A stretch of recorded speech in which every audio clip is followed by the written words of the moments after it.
நடிகராக இருந்து அரசியலில் குதிச்சு அதுக்கப்புறம் அமைச்சராகி இப்போ துணை முதல்வர் ஆகிட்டார் உதயநிதி. அதை பற்றி உங்கள் கருத்து?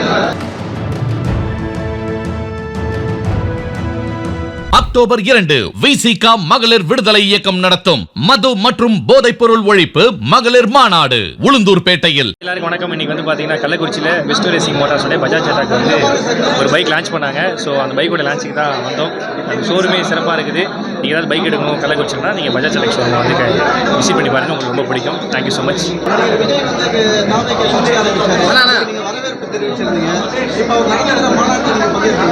ஆனால் அரசியலில் எனக்கு தெரியாதுண்ணே, அந்தளவுக்கு நான் எனக்கு அந்தளவுக்கு அறிவிலாம் எனக்கு இல்லைண்ணே.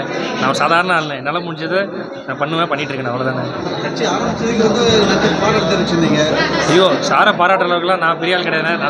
நான் சாதாரண காலில் கிடக்கிற மண்ணு மாதிரி அண்ணே, அந்தளவுக்குலாம் நம்ம பெரிய ஆள் கிடையாது, ரொம்ப சாதாரண ஆள்.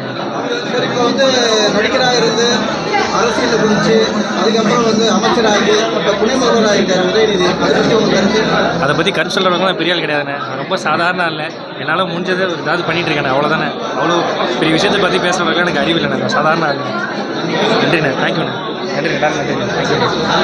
அக்டோபர் 2 விசிகா மகளிர் விடுதலை இயக்கம் நடத்தும் மது மற்றும் போதைப் பொருள் ஒழிப்பு மகளிர் மாநாடு உளுந்தூர்பேட்டையில்.